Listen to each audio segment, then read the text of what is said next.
ఓం సత్యం హోములమంది స్వర్గంలో మాటలు కామాలు కామాల మాటలు సత్యమైన మాటలు. ఆ మాటలు అంటే మాటలు చమత్కారమైన సత్యమైన మాట. చాలామంది ఫ్రెండ్స్ అంటే కమాల్ ఫ్రెండ్స్ నా దగ్గరికి వచ్చి నాతో ముఖాముఖిలో సంఘర్షణ చేస్తూనే ఉంటారండి. అయితే అది ఎలాంటి సంఘర్షాలండి? బ్రహ్మం, విష్ణు, శంకరుడు ముగ్గురు ఉన్నారు. ఈ ముగ్గురు ఒకటే అంటున్నాం. అవునండి, ఈ ముగ్గురు ఒకటే. అది ఒకటే ఆత్మలు. ఇటు అటు తిరుగుతుంది. అది ఎలా, ఏ విధముగా మాకు వివరించని చెప్పుకుంటానండి. ఈ ప్రపంచం అంతా బ్రహ్మ కదండి.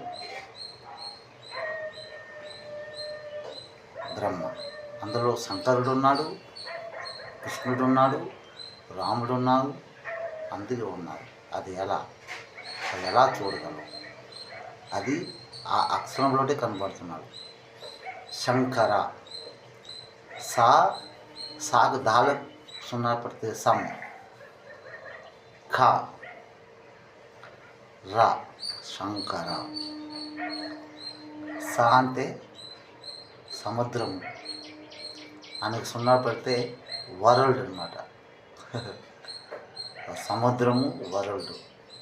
ఖ కృష్ణుడు, రాముడు. శంకరుల్లో కృష్ణుడు కనబడుతున్నాడు, రాముడి కనబడుతున్నాడు లేదండి.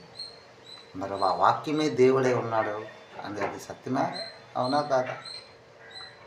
అందులోనే అంకెలు ఉండాలి. 1 2 3 4 5 6 7 8 9. అదే నవరాత్రి అమ్మ దుర్గా రూప దర్శనం. అక్కడ ఈ బ్రహ్మాండము అది బ్రహ్మ. ఆ బ్రహ్మలోటే శంకరుడు ఉన్నాడు, కృష్ణుడు ఉన్నాడు, ఏంటి రాముడు ఉన్నాడు. అందులో మన మనసులు తిరుగుతున్నాయి. మన మనసులు ఏ విధంగా తిరగాల? పరిశుద్ధంగా తిరగాలి. మనసుతో ఏంటి భక్తితో ఉండాలి. అది కాకపోతే మనం ఏం చేస్తున్నాము? కోడి మాసం, మేక మాసం, పంది మాసం, నక్క మాసం, పక్షులు అన్ని మాంసాలు తినేసి భుజించేసి సారాలు తాగేసి మన శరీరాన్ని ఈ జంతువులకి పక్షులకు అప్పచెప్పేసాం. అక్కడ భక్తి లేదు. భక్తి కావాలంటే పరిశుద్ధము